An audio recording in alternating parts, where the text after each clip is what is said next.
Olá pessoal, tudo bom? Nós estamos mais uma vez aqui com podcast, né, com duas celebridades, Luciana e Júlio César, e o meu compadre aqui, Eduardo. Rapaz, hoje você trouxe um pessoal de peso, né? Na hora que eu cheguei aqui, eu vi a Luciana, perguntei a Luciana, você conhece o Júlio? Não, eu que trouxe ele. Não foi nem você, né, compadre? É a Luciana.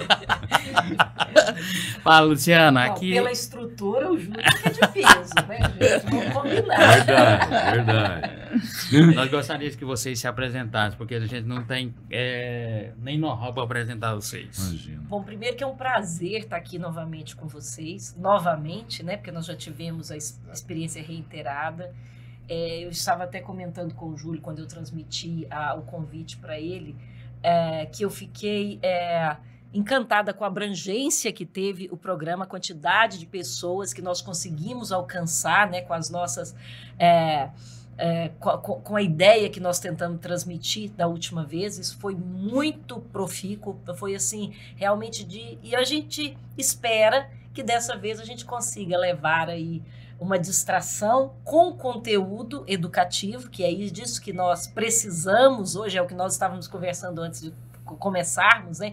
A necessidade de nós transmitirmos conteúdos que agreguem, que enalteçam e que elevem as pessoas. Então, essa é a nossa ênfase aqui hoje.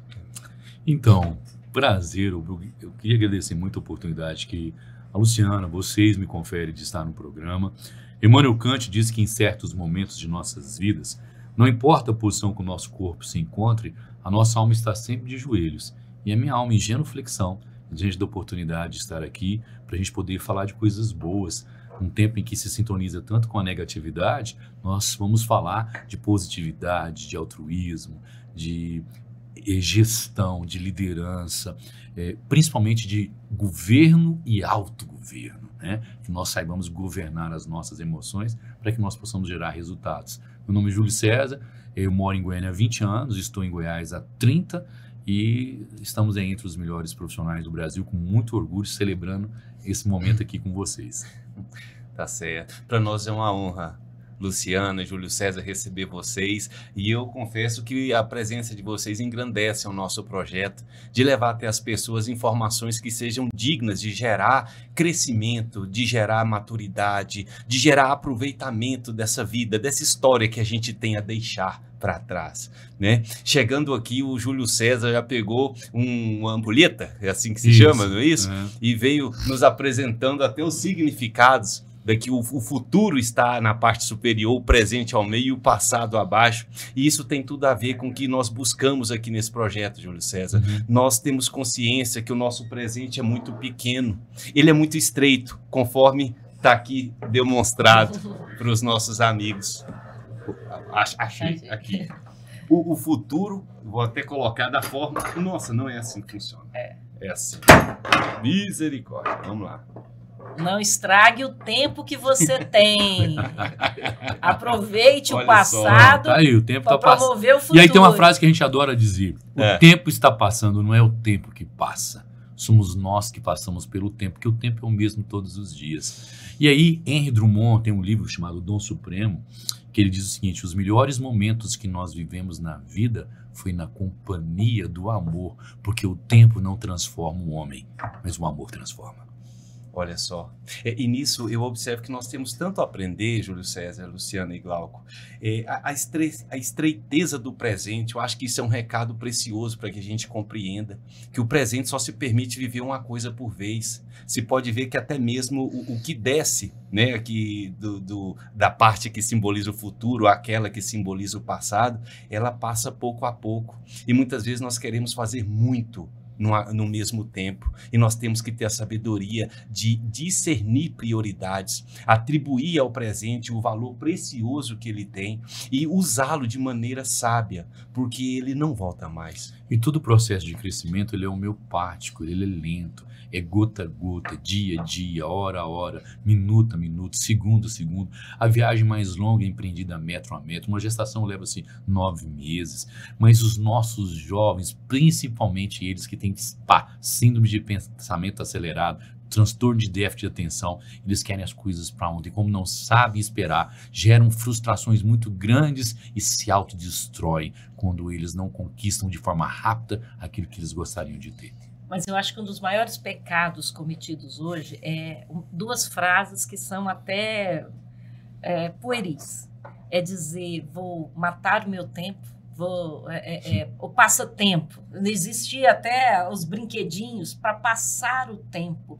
Vê se tem lógica. O que você tem de mais precioso na sua vida? É exatamente o lapso para você fazer acontecer as coisas, seja essas coisas laborais, intelectuais, emocionais, ou seja, aquilo que realmente traz compêndio, é o que você realmente vai guardar como compêndio da própria vida. Se você desperdiça com uma banalidade em que nada vai te acrescentar, você está abrindo mão até do maior dom que Deus te permitiu, que é exatamente esse lapso entre o seu nascimento. Eu vi um programa do aquele ator, como é que ele chama? Abju Damna, eu esqueço o nome dele, que ele reiteradamente, no final das entrevistas dele, ele pergunta para os entrevistados o que é a vida. E eu acho isso tão peculiar. O que é a vida? Então vamos lá. A professora de História desafiou o Rui Barbosa, ele tinha 17 anos, e falou assim, Rui, define em poucas palavras o que é história. Ele falou, professor, a história é uma sucessão de sucessos sucedidos que se sucedem sucessivamente na sucessão dos séculos. Ela falou, você é um gênio. Ele falou, o sol nunca me pegou na cama e a lua nunca me encontrou na rua. Eu estou sempre estudando. Ou seja, está aproveitando o nosso jovem fica o tempo inteiro jogando, matando o seu tempo, né? E depois fala que Deus não foi bom com ele, que ele não teve oportunidade. Ora, você tem que entender que mão que não movimenta atrofia, enxada que não trabalha enferruja e água que não circula apodrece. Quem não trabalha, dá trabalho. Me tira uma dúvida. Eu ouvi dizer que até mesmo o uso desmedido de celular, especialmente redes sociais, por conta do imediatismo de respostas, de dopaminas imediatas, vamos falar assim, superficiais e com esse retorno instantâneo em questões de segundo, tem gerado até mesmo uma mudança nas condições cerebrais das pessoas, de forma com que elas não conseguem mais lidar com o que demora para maturar. Você já tentou... você já se percebeu quando você fica nas redes sociais muito tempo à noite? Você já percebeu a sua dificuldade para depois conseguir dormir? Porque você estimulou muito a dopamina, a endorfina. O que é interessante a gente pensar é que o nosso cérebro, ele tem as sinapses cerebrais, só são construídas quando nós escrevemos. Tá? Ou seja, quando você produz. Então, quando você só olha, você não produz. Você não retém, recebe. Ele vai para a lixeira. Dentro de 24 horas ele vai embora. Sinapses só são construídas quando você lê e escreve. Eles não têm mais esse hábito. Então, desculpe, mas a educação de um país hoje, que nós estamos nos piores indicadores do mundo há anos, nós temos hoje, são dados, né, do INEP, não são mil, só 5% das pessoas que saem das faculdades saem preparadas para o mercado de trabalho. 95% saem só com diploma. Interessante, Steve Jobs falou que não colocaria os filhos dele numa escola que tivesse... Tradicional, que não uma que tivesse um aparato eletrônico relevante. Porque para você usar o aparato, você tem que primeiro construir um pensamento. Como é que a nossa geração construiu o pensamento?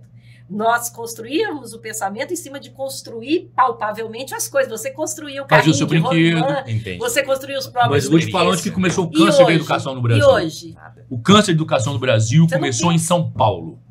Paulo Freire, governo de São Paulo, adotou aquele momento em que não podia mais o aluno ser reprovado. Ele tem que passar para o próximo ano. Ele foi secretário de Educação da Erondina. Da Erondina. Exatamente. Isso, e depois o Mário Sérgio Cortella foi o secretário de Educação, deu continuidade, e eles deram isso como e o Brasil abraçou essa ideia. Não pode o aluno ser reprovado. Sabe o que aconteceu? Nós fomos gente limitada formando gente limitada formando gente limitada, e trouxemos esse capital intelectual de boçalidade em que nós não temos mais a meritocracia.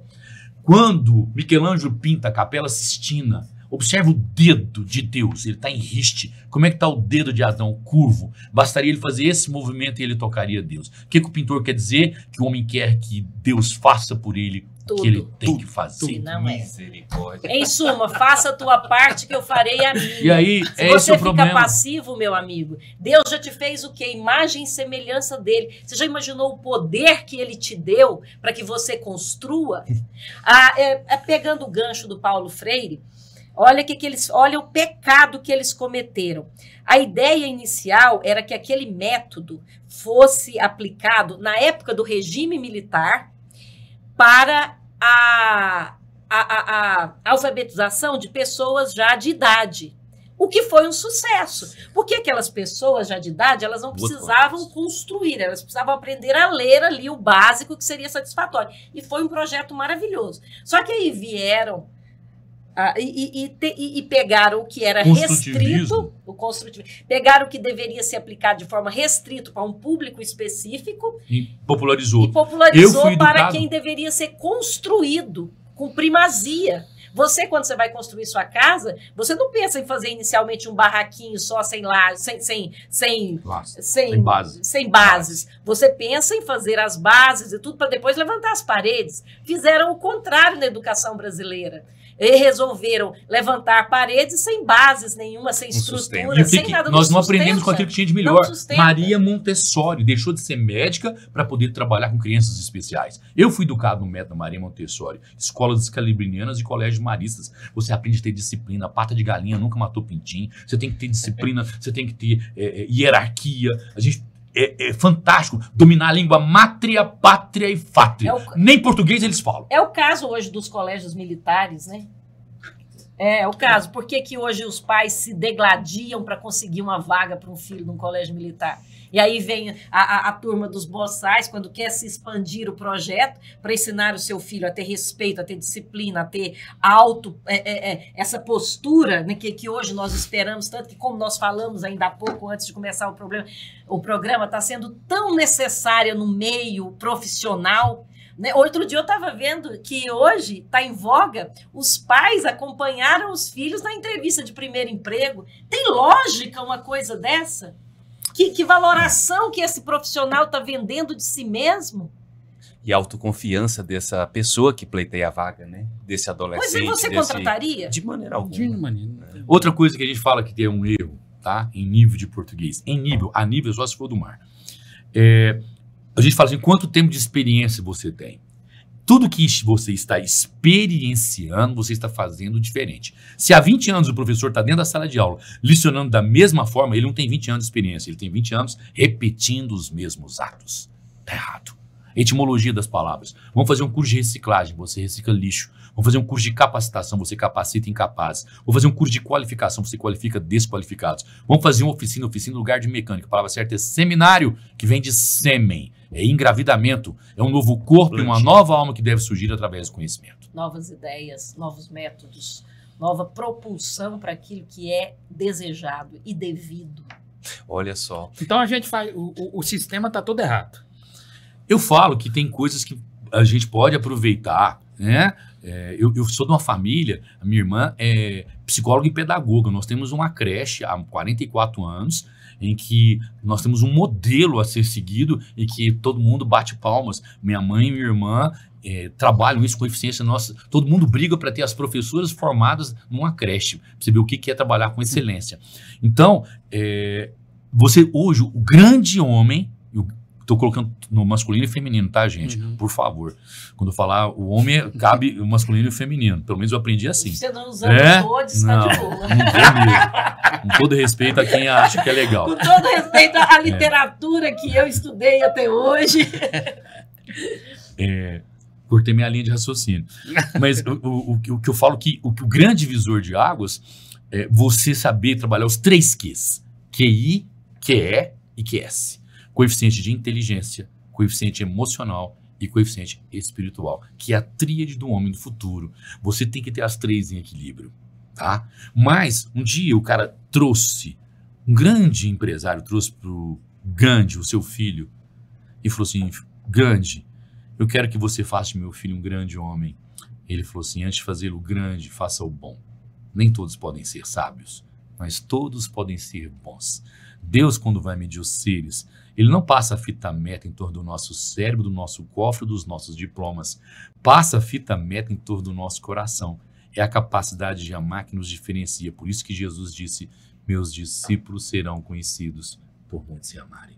Essa é a nossa grande força. E você sabe uma coisa que eu fico maravilhado? É que nós estamos aqui diante de pessoas extremamente capacitadas tecnicamente. E vocês apresentam a realidade que nos lembram toda a cadeia que está escrita lá no Manual da Vida, que é a Bíblia.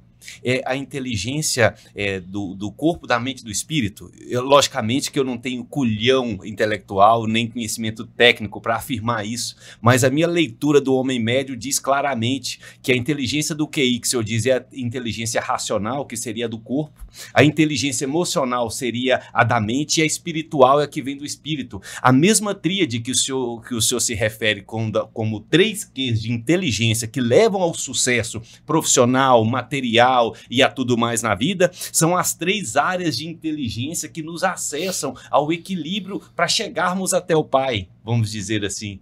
E eu tenho observado com certo cuidado e até uma preocupação o seguinte, nós estamos aqui falando sobre o controle emocional, sobre as capacidades para que a gente atinja aquilo que a gente tanto quer.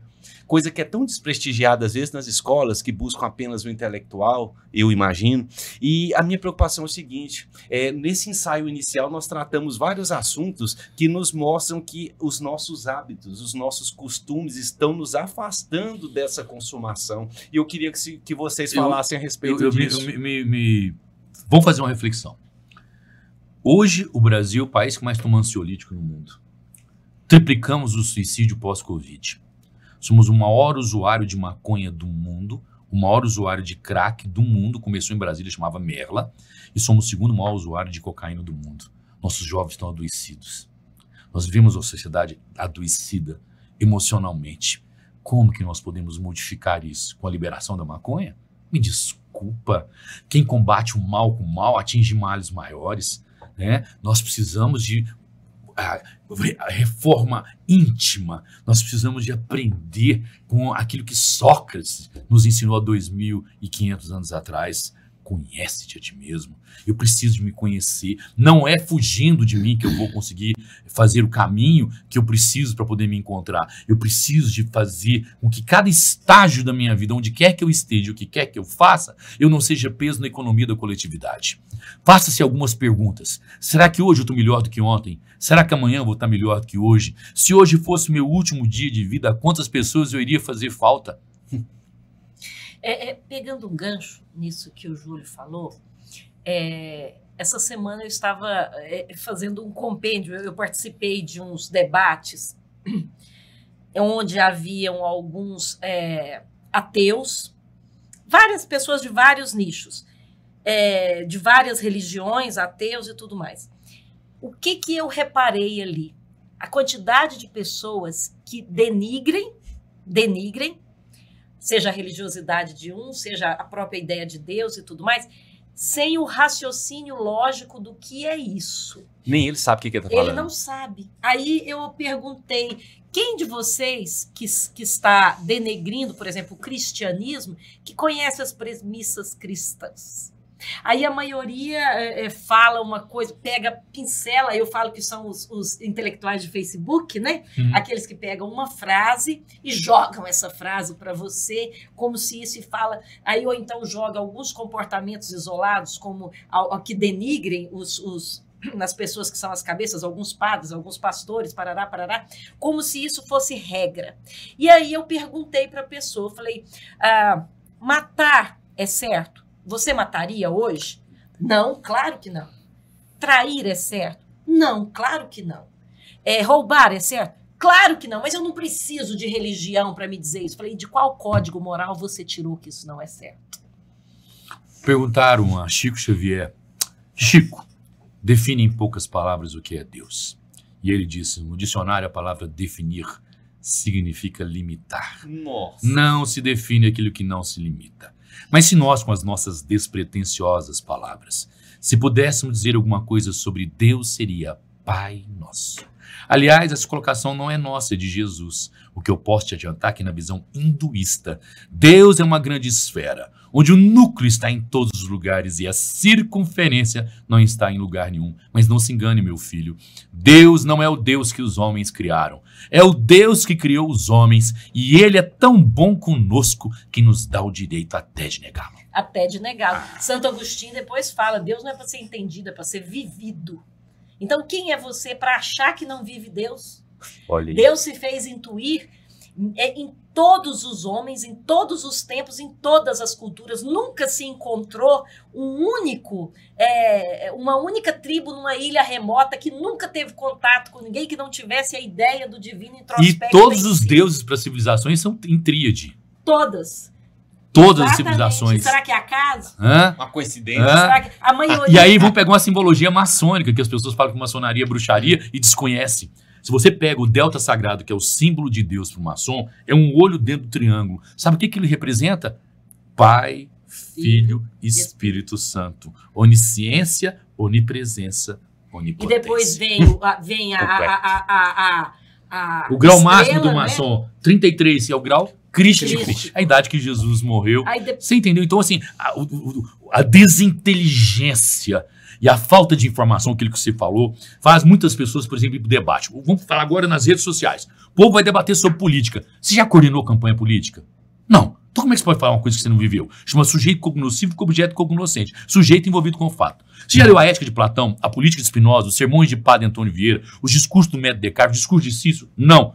Opa! Você não é político, você é politiqueiro. Você está ali alienado. Se você não se formou em política para ter os conceitos da política, você não é político, você é politiqueiro. E aí, as redes sociais, aí nesse ponto, é a única hora que eu concordo com um cara do Supremo que diz que a internet deu voz aos imbecis. E isso é verdade, porque nós estamos discutindo de coisas que nós não conhecemos, não vivenciamos. E nós, uma coisa é quando você entra na sala de aula pelo primeiro dia e dá aula como professor. Outra coisa é ter 30 anos, ter calo. Aí eu tenho conteúdo, substancialidade, eu tenho robustez para poder passar para as pessoas aquilo que eu vivenciei. Então, e nesse ponto, eu vejo o quanto nós ainda estamos frágeis em relação a todos os segmentos da sociedade, né? Nós vemos uma alienação geral em relação ao que as redes sociais nos proporcionou. Eu sou hoje um influencer. O que você influencia as pessoas? Influência na minha vida era minha bisavó, a minha avó, minha mãe, meu pai, meus tios. O olhar da minha bisavó, eu sabia que eu não podia ficar na sala porque era assunto de adulto. A coisa que a gente esqueceu, Lu, que eu e a Lu ainda falamos muito isso quando a gente se encontra. Coisa básica. Lembra quando você estava na casa da sua avó, ela falava assim, coma de boca fechada. Encontrou dinheiro na rua? Não pega, não é seu. Proteja sua irmã na escola. Divida o seu lanche com seu coleguinha. Peça benção aos mais velhos. Pede benção quando você entrar e quando você sair. Coisas que a gente perdeu. A construção, né, até da própria sexualidade, né? Menininhas, fechem a senta de perna fechada. Isso. Homem, fala com voz grossa. Não deixe ninguém tocar em você. Não deixe ninguém tocar em você. Não é? Tudo isso que era a construção de dentro das nossas casas, hoje foi transferida para quem você nem sabe quem é. Que as mães entregam um celular para me dar sossego. Eu sou do tempo da revista Playboy. A revista Playboy, no Brasil, ela mostrava só seios na minha geração. Então eu vim conhecer o corpo de uma mulher o dia que eu fiquei a primeira vez. Hoje os meninos de 8 anos de idade já assistem vídeos de orgias. Essa desconstrução dos valores que nós gastamos 500 anos para construir, isso tem me adoecido. Eu tenho evitado a ligar nas redes sociais justamente devido a essa vamos lá, o país da bossa nova e do chorim virou o país do funk. Sabe o que quer dizer a palavra funk nos Estados Unidos? Caatinga. E vou te provar. Do Brooklyn, no Bronx, os caras iam dançar. Não faziam asepsia dos braços, transpiravam e fediam. A palavra funk vem do fuck, ato sexual que tem um cheiro forte. Funkeiro lá quer dizer catingudo. Brasileiro é tão aculturado que fala, eu sou funkeiro. Eu sou um gambazinho ambulante. O país da bossa nova, do chorim. Uma música que precisa de ter dezenas de posição no violão e foi só MC Pipoquinha. aquele, quer dançar, o Tigrão vai te ensinar. Não, Creu. você quer uma coisa Aí eu falei, mais... não tem que piorar. Agora fizeram um funk de um surdo. Todo respeito. Não, você quer uma contradição maior, você quer uma contradição maior do que as feministas irem cantar as músicas do funk e dizer mulher, ela tá onde ela quer e tal, e ela se vender através só da sexualidade. A música ali. funk desrespeita a família, Você desrespeita a hierarquia militar. Ela quer ser exaltada pelo quê? Se prostitui. Pelo traseiro que ela está mostrando. É só isso que ela tem para mostrar. Olha a contradição. Falta de quê? Do pensamento crítico. Falta do que nós começamos a falar aqui, de quando você era criança, você construía o carrinho de rolimã para depois brincar. Hoje nós estamos perdendo esta primeira etapa da construção do pensamento para depois viver. As pessoas estão vivendo direto de acordo com o que alguém sugeriu para que ela vivesse. Não pela concepção A formação pessoal musical. dela. Formação musical. Primeira coisa que eu aprendi são os 3 Bs. Vocês sabem qual que são os 3 Bs? Não. Brahms, Bach e Beethoven. Você vai para a primeira aula sua de música, vai aprender o que é uma clave de sol, cocheia, semicocheia, tom, semitom, o que é dissonância e ressonância. Aqui hoje nós temos que ressonância. Falamos o mesmo idioma. Quando você está com alguém que você não tem afinidade, você está o quê? Dissonante. Tá ruim, tá fazendo mal o que você está ouvindo, entendeu? Então, os gregos falavam que aquilo que nós ouvimos, que um povo ouve, é o retrato da sua moral. Então, me desculpa, nós trouxemos o lixo cultural dos americanos. Lá tem o blues e tem o jazz. Nós trouxemos o que tem de pior da cultura americana para o país da bossa nova e do chorinho. Que pena. Não pegou. Tá aqui, ó. Então vamos lá. Vou pegar Cascatinha e Ana. Mais pra cá. Poeira entre meus olhos, não fico zangado não. Pois sei que quando eu morrer, meu corpo irá para o chão se transformar em poeira. Poeira vermelha. Poeira vermelha. Aí você pega alguns sertanejos que virou sertanojo e briganejo, uma pobreza literária. Vou pegar Silvio Caldas. A porta do barraco era sem trinco, mas a lua furando o nosso zinco salpicava de estrelas. Isso é poesia. Ah, Isso é poesia. Serra da Boa Esperança. Isso Olha que letra Olha maravilhosa. a diferença. Nesta época, quem construía essas músicas podia não ter cultura, mas tinha sabedoria. Sabedoria. Hoje, o português das músicas é algo tão deplorável que é bonito. Quando pega esse tipo de música que a gente está falando, o funk, você já reparou no português usado para a construção das músicas?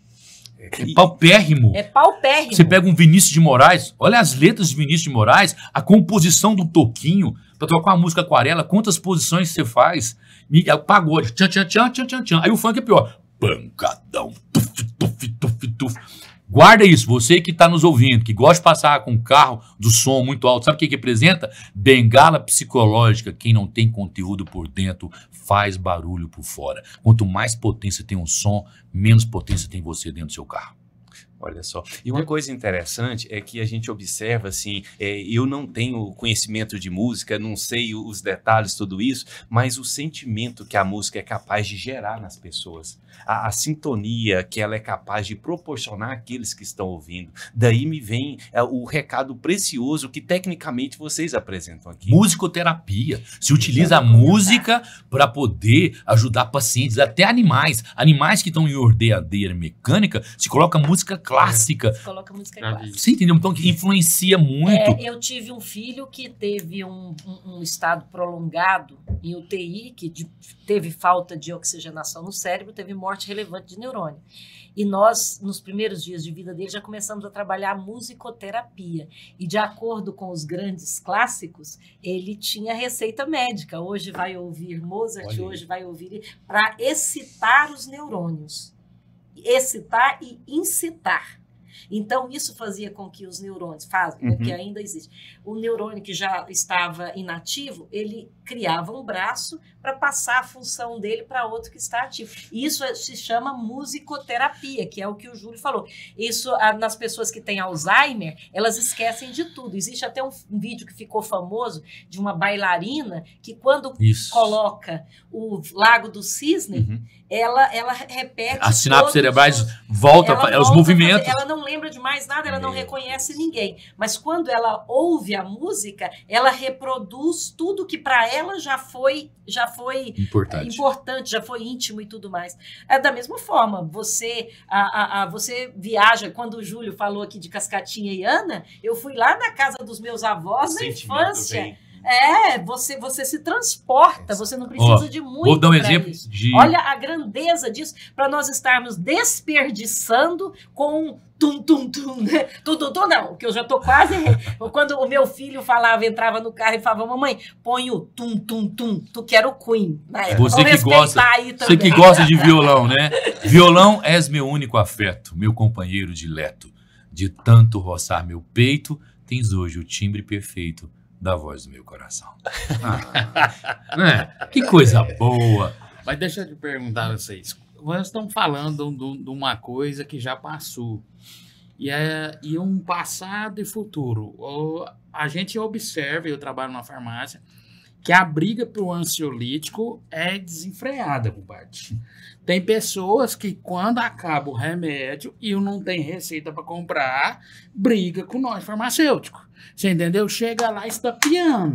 Você entendeu? E o que acontece? Hoje nós estamos vivendo num mundo, onde o Júlio falou, que a questão de remédio, de suicídio, aumenta demais. Mas como fazer? Como eu fazer? Como o Eduardo fazer? Como você, Júlio, fazer? Como você, Luciana, fazer? Para que isso melhore, para que isso volte. A valorização do pessoal volte. O que eu tenho que fazer? O que você tem que fazer? O que quem está escutando pode ajudar? Porque a gente não quer um aumento de suicídio, a gente não quer aumento. A gente, como você, antigamente, não tinha psicólogo, terapeuta, não ganhava tanto dinheiro quanto ganhava hoje, você entendeu? Aí o que eu posso fazer? O que quem está nos escutando pode fazer? A sociedade adoeceu. Nós colocamos cerveja dentro de casa, nós temos bares dentro de casa. O que mais mata hoje não é nem a droga, é a bebida. A maioria dos acidentes acontece quando o indivíduo bebeu, a maioria da violência doméstica, a maioria dos estupros, o indivíduo bebe. Eu sou do tempo de assistir Copa do Mundo, eu comecei a ver a Copa de 74, eu estou com 58 anos. Era continental, preferência nacional, era a propaganda de cigarro, tá? Evered, a pilha do gato também tinha. E era bebida, patrocinando Copa do Mundo. E até hoje é assim. Me desculpa, nós trouxemos a pior droga que existe, que é a bebida, para dentro do nosso lar. O seu aniversário você bebe, final de semana você bebe, quando você está junto com a sua família você bebe, as datas mais importantes, Réveillon, Natal, você está bebendo, você está anestesiando seus sentidos. Nós formamos uma sociedade apodrecida emocionalmente, porque a gente não sabe ficar sem droga, sem bebida, sem cigarro. Nesse ponto, eu discordo um pouco do Júlio, assim, de você mostrar um culpado específico. Eu não acho assim, eu acho que tudo, uma vez até nós falamos sobre isso num dos nossos programas, sobre a bebida, que eu falei que eu acreditava que o mal não estava na bebida, e sim no controle pessoal sobre ela. E eu acredito que esse controle é sobre tudo. É isso que nós iríamos falar aqui. Você falou sobre os ansiolíticos. Vamos lá. Na minha opinião, o que está faltando, o que se perdeu, foi a questão do enfrentamento. A nossa geração, e eu posso dizer que nós temos aqui quase a mesma coisa, o que fazia, o que vocês faziam, o que seu pai mandava você fazer quando você chegava chorando em casa? Eu tinha até uma coisa engraçada, que seja o coleguinha me bateu na escola. Vai lá e resolve. Bate nele. Se você apanhar na escola, você apanha aqui em casa também. Não foi assim que nós aprendemos? O enfrentamento. Hoje, qual que é o papel dos pais? O que as crianças enfrentam? Então, as pessoas não aceitam dor nenhuma. No século passado, os maiores poetas da humanidade foram aqueles depressivos, aqueles que introspectavam, porque a depressão, agora é tida como uma doença, mas eu vejo a depressão muitas vezes, é lógico, num grau inicial, ela é um chamado à introspecção, à reflexão. Quando você está feliz no boteco, você não pensa, você não constrói propriamente. Você faz isso quando você entra em si mesmo, quando você se olha no espelho, quando você se enfrenta. Então, o problema é que nós construímos uma sociedade agora onde ninguém aceita dor. Ninguém aceita. E tem jeito de você crescer a não ser pela dor, pelo enfrentamento, pelo autoconfrontamento com si mesmo. Vou pegar o gancho. Eu costumo dizer assim, é muito fácil você tomar um Rivotril. E o espelho? Você chegar e falar assim, Mas aquilo que você falou do ansiolítico é interessante.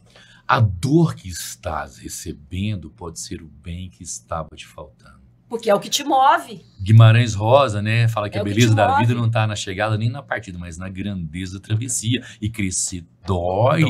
Todo o processo é doloroso. O que as pessoas não querem? Elas não querem sofrer e anestesiam os próprios sentidos, com a bebida, com os remédios, com a droga. Então, eu falo que saber conviver com a liberdade é muito importante. A gente aprendeu liberdade com responsabilidade. Por exemplo, eu chegava em casa, adolescente, a minha mãe estava acordada, esperando eu chegar para cheirar minha boca para ver se eu estava cheirando álcool. Aí o que eu comecei a fazer? Comecei a não chegar tão tarde porque eu queria que ela estivesse dormindo. Eu me preocupando com ela. Você entendeu? Isso são valores que não existem mais. Você chega às 6 horas da manhã e tô nem aí com os meus pais. Isso não. Se chega, né? Porque agora pode dormir na rua, na casa do Você namorado. entendeu? A sua mãe, quando alguém ligava na tua casa, ela perguntava quem é? Você é filho de quem? Ela conseguia saber quem eram seus relacionamentos. E agora? Nós não temos isso. Então, se você não assumir que a tua vida é Milton Nascimento, eu, caçador de mim. Por tanto amor, por tanta emoção, a vida me fez assim, doce ou atroz, manso ou feroz, eu, caçador de mim. Se nós não conseguimos viajar para esse outro país chamado eu, e fazermos a transformação necessária, me desculpa, eu sempre delego para o outro. Quer ver um exemplo? Eu vou para o psicólogo, psiquiatra, psicanalista, deito e falo, resolvo o meu problema. Estou namorando com uma pessoa, entrego meu coração e falo para ela, tá aqui meu coração, não sou cardiologista. Me faz feliz. Eu não sou cardiologista, mas eu tomo conta do meu, tomar conta do seu.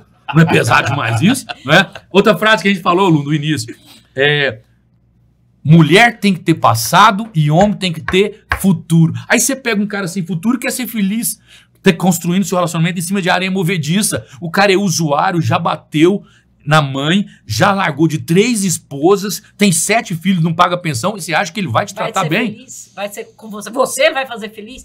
Vou pegar o gancho aqui, falou de Guimarães Rosa, o Grandes Sertões Veredas. Para mim, o maior expoente da literatura brasileira, porque Guimarães foi até ele é comparado ao Fausto de Goethe, né, por ser altamente filosófico.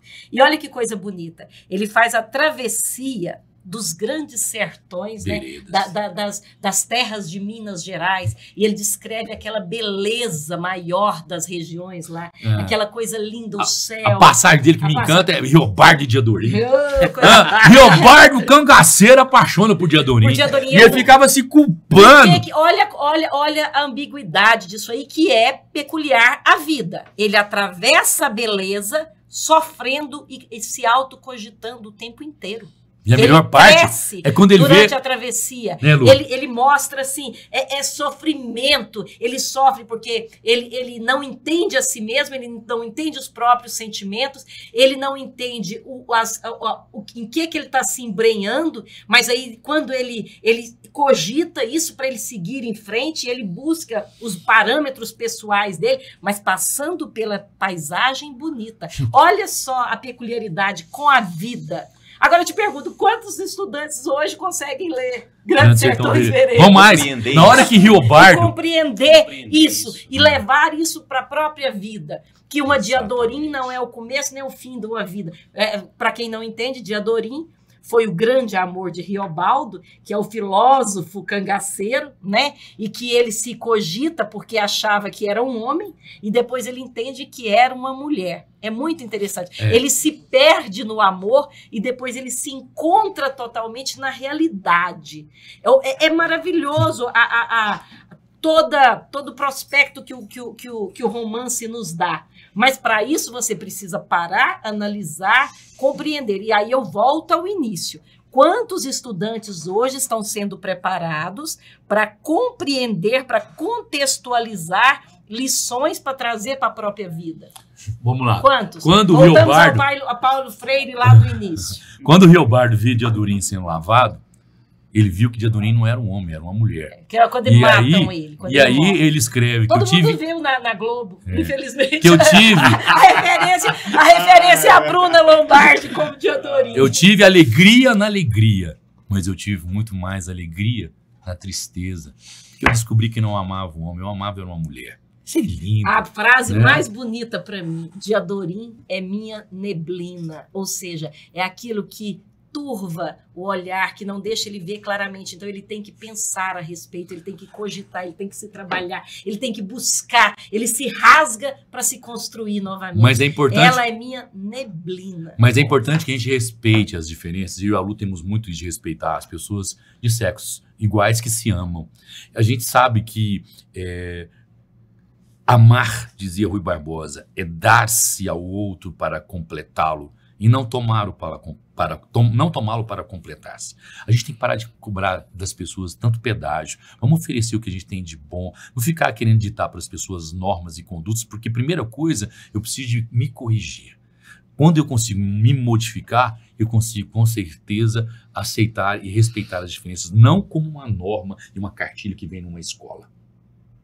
Uma vez eu ouvi uma frase sobre isso que o Júlio está falando, que para mim se tornou... eu ouvi um padre amigo meu dizer o seguinte: eu estava num momento de muita cogitação pessoal e eu me sentia muito responsável por uma outra pessoa que iria ser o cume de uma decisão minha. E essa pessoa virou para mim e falou assim: escuta, você não acha que a cruz que Deus te proporcionou já é pesada o suficiente? Você acha que ele ainda pediria para que você carregasse o do Mais outro? Nossa, nós já temos dificuldade, né? Mas não quer dizer isso na questão de egoísmo. Vamos separar as coisas. Claro. Mas significa que eu não consigo. É a tal da teoria da aeromoça, né? Quando acontecer qualquer coisa, primeiro você A tem que máscara, si colocar a próprio. máscara em si mesmo, para depois você ter condição de acudir ajudar o o outro. Mas é isso aí.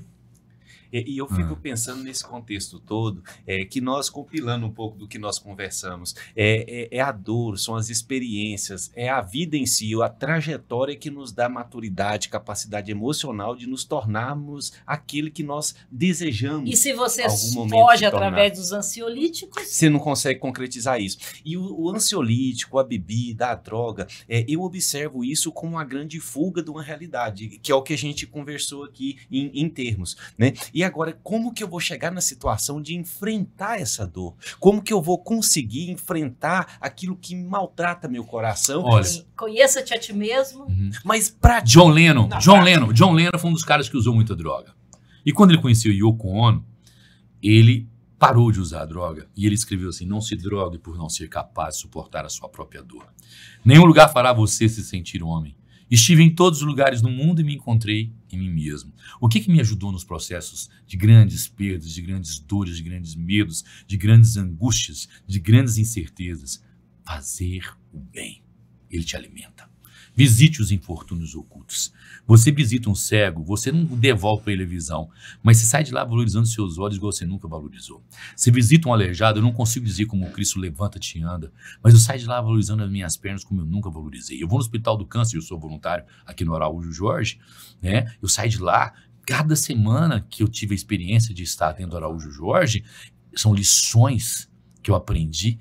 O meu filho, que eu amo profundamente, que mudou, ele deixou o curso de psicologia e trabalha hoje no maior transatlântico do mundo, né, na Europa, nos Estados Unidos. E naquele momento eu estava muito triste, subi na rampa do Araújo Jorge e pensando assim, o que vai ser do meu Rafael, né? E vi uma criança correndo em torno da mãe, brincando. E a hora que eu olhei no rosto dele, metade do rosto comido de câncer. E uma coisa falou assim para mim: e aí, você tem problema? Não, eu não tenho problema. Mas eu vou fazer um compêndio. As palavras do Júlio são grandiosas. Mas eu sugeriria hoje, para uma mãe, para um pai, algo simples. Exigir que as crianças, que os adolescentes tenham necessidade de enfrentar as coisas. O Júlio falou o que te superou. Eu vou te falar o que me moveu para eu superar meus momentos difíceis. A necessidade.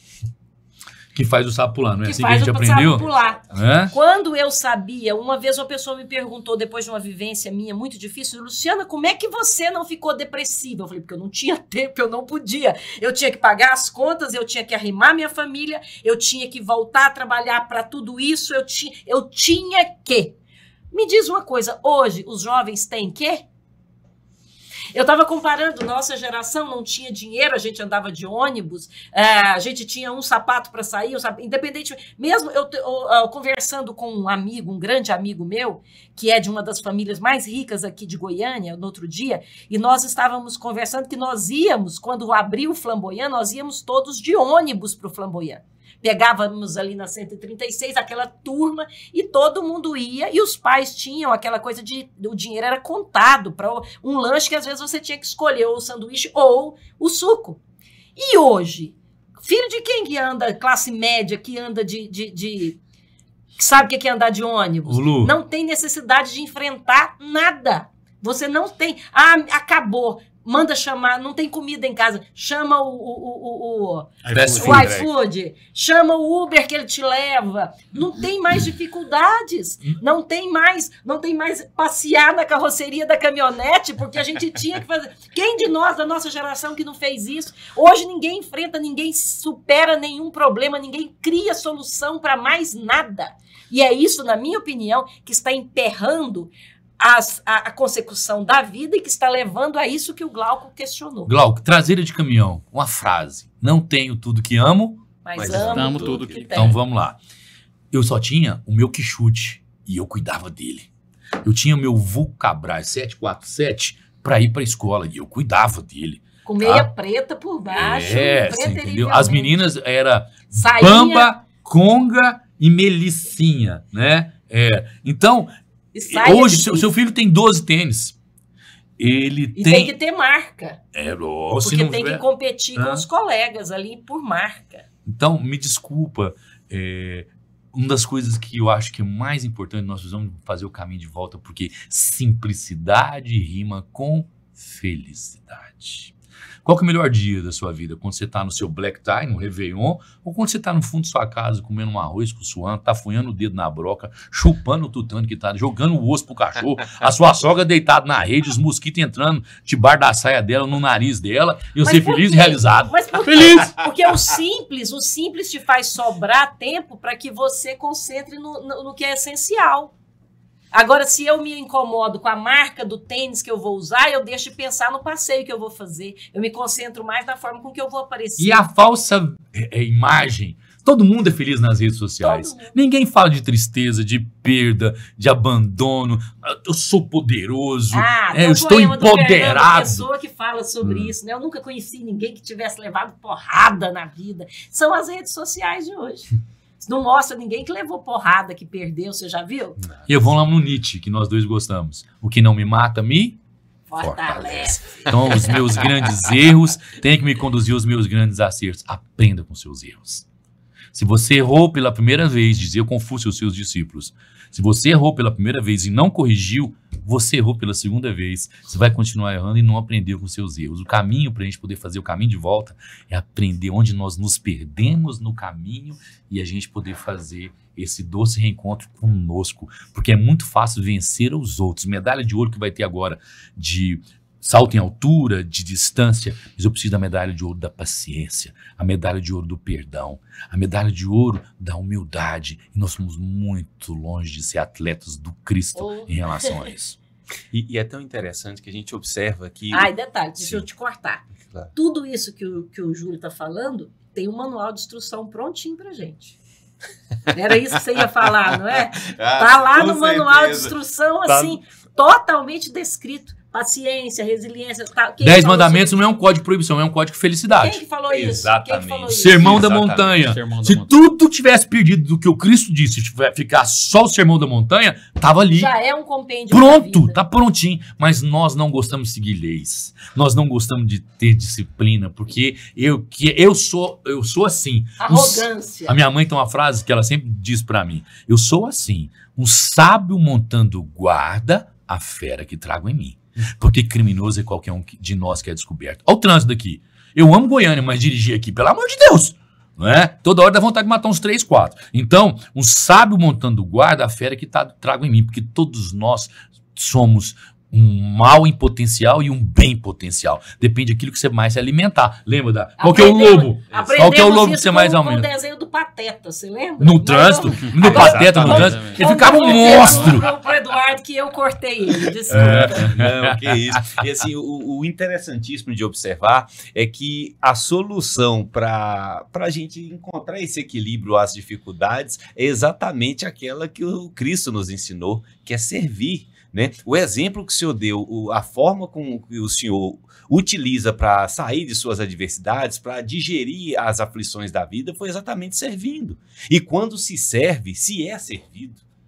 E olha que Pedro não queria que Jesus lavasse seus pés. Ele falou: se você não permitir que eu lave seus pés, você não entrará no reino dos céus. Meu Deus. Então, aquele que quiser ser o primeiro, que seja o último. Aquele que pedir um manto, desacapa. Pedir que a mim 1000 passos, que a mim mais 2000. Se bater numa face, ofereça a outra. Eu sou a videira, vós sois os ramos. Porém, os ramos jamais poderão dar frutos se não estiverem na videira. Eu sou a luz do mundo. E quem anda comigo não anda nas trevas. Eu sou o caminho, a verdade e a vida. Eu não sou o atalho. E quem anda comigo, com certeza, vai encontrar a luz. O senhor falou em Pedro. Eu quero apresentar uma opinião que eu tenho e vocês vão julgá-las. Pedro, todo mundo o condena, até porque todos gostam de condenar. Ele era sanguíneo. Eles condenam dizendo que aquele que era louco por Deus, se eu falo Deus porque Cristo é o Deus Filho, foi aquele que negou ele 3 vezes. E a pergunta que eu faço é o seguinte: e se o Cristo tivesse pedido a Pedro que o negasse 3 vezes, porque não era a hora dele sair daqui? Eu vou dar um exemplo muito simples de Pedro, tanto que ele aprendeu a lição. Eu faço essa pergunta em relação a Judas. Perfeito, doutor. Vamos lá. Pedro aprendeu tanto com Jesus que na hora que ele foi preso para ser crucificado, ele falou: eu quero morrer de cabeça para baixo, porque eu não mereço morrer como Cristo. Ele aprendeu a lição. Deixa eu reproduzir o que eu ouvi a respeito desta colocação. Muito interessante. Uma pessoa perguntou sobre por que Judas cometeu suicídio. Aí a resposta foi o seguinte: porque ele não entendeu a própria falibilidade. Pedro negou, foi, mas voltou. Pedro voltou e ficou junto, inclusive aos pés da cruz, acompanhou tudo. Judas não teve a humildade de dizer: eu também errei. Mas vamos lá. Me perdoa, pai. Ele não teve, ele foi arrogante. Então, ele não enfrentou a própria falibilidade. Ele precisou do ansiolítico. Se vocês, eu recomendo. Ele fugiu. Fugiu dele próprio, da própria falibilidade dele. Quem está nos assistindo, eu queria que você fosse num poeta chamado Abílio Guerra Junqueiro, poeta português, e vai na poesia chamada A Caridade e a Justiça, que são os momentos em que Jesus Judas vê Jesus nos cerros do Calvário. E aí ele descreve os momentos finais de Judas. É uma das coisas mais lindas que eu vi escrita pela mão humana. Quem és tu? Ele encontra um remorso. E fala: o remorso, um caçador de feras. Eu vivo há mais de 6.000 anos a procurar pelo mundo as almas dos tiranos, do ladrão, do vil, do acelerado, e depois de as prender, tem encarcerado na enormíssima jaula atroz da expiação. E quando eu entro ali na imensa confusão de leões, de tigres, de abutres e de chacais, de rugidos febris e de gritos bestiais, fica tudo quieto de horror e espanto. Cai embaixo a pupila e vai deitar-se a um canto. E quando alguns dos monstros comigo quer lutar, azorrego com a luz febril do meu olhar. Já sabes que eu sou o Judas, anda comigo. É de uma grandeza a poesia. Então, eu falo que o que mais moveu Judas em se autodestruir foi o remorso. Por isso que nós temos que andar no caminho do bem. Porque toda ação gera uma reação. Toda bola jogada na parede volta com a mesma intensidade que nós jogamos, e o mal no planeta Terra parece que ele é centuplicado em relação ao bem. Mas você sabe que Judas também me dá outra... eu já pensei muito sobre Judas. Judas já me fez refletir muito. Judas também me dá uma outra lição. O do enfrentar o que tem que ser feito. Que Jesus molha o pão, entrega para Judas e fala: faz o que você tem que fazer. Aquele que mete a mão no prato e come junto comigo, então, quem vai me trair. Então, nesta hora que eu cogito se isso tudo já não era... Porque já lá atrás, os profetas de antes já haviam previsto tudo isso. Então, era algo que tinha que acontecer. E eu pergunto se não fomos nós que denegrimos Judas. Não, e eu tenho uma opinião que você vai refletir eu já também. me perguntei isso muitas vezes, porque é muito fácil nós dizermos apedreja Judas porque ele traiu Jesus. Mas quem me diz que ele não ficou com a parte mais difícil de todas? Porque lá na Escritura tá, Jesus Cristo pega, entrega e fala, faz o que você tem que fazer. Você já imaginou, Judas, se ela tivesse consciência naquela hora, ele respirar fundo e falar, meu Deus. Deixa eu contar. Então eu quero contar uma história também pertinente a isso. Tinha uma cobra que estava picando os transeuntes da região da Ásia Menor. E chamaram um faquiro, um bruxo egípcio, para ir lá hipnotizar essa serpente. A hora que ele chegou, olhou para ela e falou assim, você está picando os transeuntes que por aqui passam. Eu vim em missão de ou te matar ou te remover daqui. Eu vou fazer um pacto com você. Não pique ninguém. Daqui 2 meses eu volto. E eu espero poder colaborar com você e não te matar. 2 meses depois ele voltou. Ela estava cega de um olho, magérrima, toda machucada. Ele falou, mas o que aconteceu? Você pediu que eu não picasse os transeuntes que por aqui passam. Eles me atiram pedras, calhaus, e é assim que eu me encontro. E ele disse, olha, eu pedi para você não picar, mas sibilar e mostrar os dentes. Você pode. Olha aí. Então tem gente que vai nos trair. E se a gente puder mantê-las à distância, eu não preciso de picar, mas se eu puder sibilar e mostrar os dentes para mantê-la à distância, eu faço. Olha só, em relação a Judas, ele conhecia a Cristo. Judas conhecia a Cristo. Ele andava com ele, sabia muito bem quem é Cristo. Judas tinha certeza que Deus, que Jesus Cristo, era o Filho de Deus. E ele tinha certeza que ele era o rei. Quem sabe ele não fez isso forçando Cristo a assumir o reino que era dele. E não por 30 moedas de prata. Né? Colaborando. Não pensar a ele, nesse dado momento, que se ele não desse uma forcinha, o Cristo, por vezes, demoraria um pouco mais a assumir o seu poder? E nesse contexto, ele seria obrigado a assumir o poder que é dele? Ou você acha que foi as 30 moedas de prata? Olha, a verdade é que... Eu entendo, na minha concepção, ele fez o que tinha que ser feito. E quantas vezes na nossa vida nós somos impelidos a isso? Quantas vezes nós temos traído Jesus no altar do nosso coração? É fácil apontar o dedo para o outro. Temos traído Cristo o tempo inteiro, porque ele nos deu um código de conduta. Tem 2000 anos que Jesus passou sobre a terra. E o que nós aprendemos com ele? No mundo em que parece que o homem perdeu o endereço de Deus, Jesus é o carteiro divino a nos devolver o endereço do Pai. Que nós possamos encontrar esse caminho. Outro dia uma pessoa me perguntou assim, porque no catolicismo, de 4 em 4 anos, nós lemos todos os evangelhos. E aí uma pessoa falou assim, mas é sempre repetitivo? Aí eu achei muito interessante, porque o padre virou e falou assim, você aprendeu? Não, se a gente amai-vos uns aos outros como eu vos amei. Já aprendeu essa lição? Se você aprendeu essa, podemos passar para a próxima. Nós não aprendemos o básico do cristianismo e queremos ter conhecimentos universitários da alma. Nós somos cristãos sem o Cristo, que tem um crucifixo no peito, mas não tem o Cristo fixo no peito. Temos Jesus debaixo dos nossos braços, mas não temos nossas mãos calejadas pela enxada do bem. Esse é o nosso desafio. Quer melhorar? Comecemos a aprender as lições básicas. Né? Se nós conseguirmos fazer o básico, o pouco com Deus é muito e o muito sem Deus é nada. Então, que eu acho que essa fica a nossa mensagem para esse nosso encontro. Que nós fiquemos menos conosco, mais com Jesus. Menos com a nossa vaidade, mais com as lições do Cristo. Menos com o nosso personalismo aviltante, com a nossa egolatria, e mais com os ensinamentos. Tem uma frase que diz assim, na terra sempre supus, sem muita filosofia, que em prol do reino da luz basta na terra sombria que os homens sigam Jesus, que as mulheres sigam Maria. Amém. E o interessante é que você trabalha com comportamento humano, você é um palestrante, um dos 10 mais renomados aqui do nosso país, e você ensina as pessoas a acharem um caminho certo, a acharem o triunfo, o sucesso, a realização, a consumação dos sonhos pessoais. E eu observo que você está tratando aqui conosco sobre princípios cristãos. Qual que é o impacto de uma pessoa que tem esses princípios cristãos na vida profissional, na vida pessoal, no êxito de vida dela? Jesus na nossa vida é limite. Ele não é atalho. E dentro do empreendedorismo, É um cara que pegou 12 funcionários, ficou com eles 3 anos e ele muda a história da humanidade. Então, se nós conseguimos aprender a lição que os seus apóstolos, eles nem alfabetizados eram. Os 2 que escreveram sobre Jesus não conheceram Jesus. Paulo, que era Saulo, não conheceu Jesus, e Lucas, que era médico, que também não conheceu Jesus. Então, você imagina, Jesus não escreveu nada, assim como Sócrates, mas deixou um exemplo e um legado. Agora, o que mais me deixa preocupado é que a coisa mais podre que existe hoje no mundo se chama política. Nós começamos o cristianismo em 325, Concílio de Nicéia, juntando política e religião.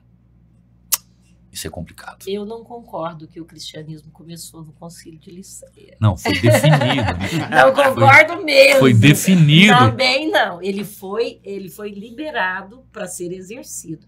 Houve um momento, o Império Romano já estava em determinada decadência, o cristianismo em plena ascensão. Então, foi tipo assim, ou eu vou liberar ou eu vou ser suprimido por ele mais ainda. E Constantino libera os ritos cristãos para serem vividos de forma aberta, porque politicamente isso para ele era maravilhoso. Um ganho político. Um ganho Mas político. eu estou dizendo, mas o cristianismo são totalmente opostos. Começa, na minha opinião, o cristianismo começa lá não, atrás, com Cristo. no Pentecostes. Não, eu acho que nasce com Cristo, mas eu estou dizendo o seguinte, oficializado, Lu, é com o Concílio de Nicéia. Liberado com o Concílio de Nicéia. Mas, lógico que o grande legado é o Cristo para nós, né? Então, tanto que já tinha 300 o concílio acontece ali em 330 e pouco, e aí esse lapso de 3 séculos, não houve, ou do que você chama? E o tanto que se perdeu? Vou dar um exemplo. Nós estamos conversando aqui agora. Se a gente for escrever, esse babado, eu entendo. Se a gente for escrever, eu também gosto do tema. Se a gente for escrever sobre o que nós conversamos aqui em casa, nós vamos aproveitar só 3% que nós escrevemos. Imagina tudo que Jesus passou nos 3 anos e que se perdeu. E que muitas coisas que aconteceu não foi registrado. A grandeza do Cristo. Então, eu falo que, vou voltar nessa premissa. Se nós conseguirmos aprender aquilo que está no Sermão da Montanha, pronto, vamos colocar em prática. É muito fácil discutir teorias, cientificismo. Por exemplo, nós 5 aqui, o Rafael está junto, nascemos no Brasil, tivemos a oportunidade de travar contato com o cristianismo, mas se nós tivéssemos nascido no mundo árabe, nós estávamos lendo ao Corão. E aí nós vamos explodir o nosso irmão porque ele não pensa como nós? Se você pegar na história da humanidade, hoje nós somos quase 8 bilhões, a grande maioria não são cristãos, não acreditam no Cristo. Nós falamos muito sobre isso naquele programa que nós falamos sobre a guerra, não foi? Que nós falamos o que essa guerra deveria nos fazer cogitar sobre o nosso posicionamento cristão e como é que chamava ele? Excelente. O Kaique. O Kaique, que nós comentamos sobre o nosso comportamento histórico para com os judeus e que hoje, esse momento, seria uma oportunidade maravilhosa de reflexão quanto a tudo que a forma com que nós postulamos em relação a eles, né? Que é muito interessante. Nós explanamos bem essa situação naquele dia, que é sempre um momento de você rever suas posições, consertar. Como é que o Júlio sempre usa uma expressão? Você realinhar, né, Júlio? Você usa uma outra expressão, porque não está me vindo aqui agora. É você realinhar a sua estrada, a sua conduta, para você chegar ao determinado que seria o ideal previsto pelo cristianismo, né? Que seria a nossa postura cristã arraigada através dos nossos atos, dos nossos pensamentos, do nosso comportamento. O amor do homem gera motéis, o amor do Cristo gera universidades. O amor do homem cria a dissolução do caráter. O amor do Cristo transforma os neros em anjos, o joio em trigal e a treva em luz. Então, é nisso que eu acredito. Vamos lá, e como que quando você falou assim, que são opostos, a política e o cristianismo? A religião em si. A religião, como porque, e nenhum dos dois, eles não podem se entrelaçarem? Bom, nós estamos tentando. Historicamente, tivemos questões ruins, mas... Pega os templários, Mas pega eu acho as também que cruzadas. se fosse a religião, teria ficado pior. Pois é isso que a minha A religião indagação- é sempre um dirimidor. Tem gente que fala que ela tolhe. Eu acho que não. Ela dirime comportamentos, na minha opinião. Olha, eu estou dizendo em relação ao como se utilizou essa religião, muitas vezes, por um processo de alienação. Tá? Pecado. Você pega hoje as cruzadas, você pega hoje a Inquisição. Então, nós, no percurso, erramos muito. Mas, mesmo assim, apesar das falhas humanas, o Cristo continua sendo o nosso leme, o nosso farol, o nosso Podemos norte. secar cada um? vamos lá, cada um deles? É questão do tempo nosso. É isso aí. O assunto com certeza daria um bom tempo a mais, mas nós temos nosso compromisso com o horário estipulado com vocês. E eu confesso que é uma mina de informações, né, Glauco? É um prazer escutar vocês, refletir sobre todo esse conhecimento, buscar aplicá-lo na experiência do nosso dia a dia, para que nós possamos aproveitar esse estreito presente, como nós aprendemos aqui hoje. Ótimo. Né, Glauco? E aí eu quero agradecer demais a Luciana e o Júlio, porque assim, cada frase, cada momento que vocês falam, falando de Deus ou não, mas tudo é Deus, né? Então, mesmo não falando a palavra Deus, não falando a palavra Cristo, mas tudo envolve para isso, né? Até Chico, você citando o Chico perguntou, Chico, você veio aqui para evoluir? Não vim aqui para evoluir. Você entendeu? Eu vim aqui para ser bom. A evolução é consequência de eu ser bom. Entendeu? Então, assim, e tudo envolve para a gente ser bom. Todas as palavras que vocês usaram, todas as palavras que o Luciano usou, todas as palavras que o Júlio usou, é para que a gente possa transformar, né? Para que a gente possa ser uma pessoa melhor do que é. E é isso engrandecedor. E eu quero agradecer por isso. Entendeu? Cada um de vocês. Obrigado, irmão. Eu quero agradecer a oportunidade, porque eu acredito que a maior carência da gente que estuda, que reflete para ter compêndios, é dar evasão a isso. E quando nós conseguimos dar evasão, de repente, numa situação em que você tem um público que vai usufruir disso, como diz... eu sempre confundo, teve um dos grandes filósofos, o Júlio, que é bom de saber quem que é quem, que diz, meu conhecimento não pertence a mim, né? Me cabe espalhá-lo porque me foi concedido Sócrates. apenas. Sócrates. Então, nós termos este canal, literalmente falando, para, de repente, dividirmos aquilo que nós conseguimos ao longo de estudo, de pensamentos, de trocas, chegarmos, é uma dádiva, é um presente para nós, né, Júlio? Verdade. Sem dúvida. E ontem foi dia do palestrante, e a gente ainda havia falado sobre isso.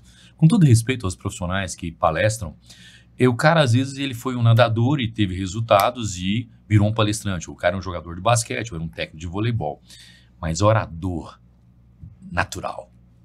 Orador que tem na sua verve, que tem o dom da fala. É esse tipo de profissional que nós precisamos dar mais oportunidade para ele, porque a gente vê nas mídias muitas nulidades triunfando, muita gente sem conteúdo. É aquele professor que finge que dá aula e você finge que assiste.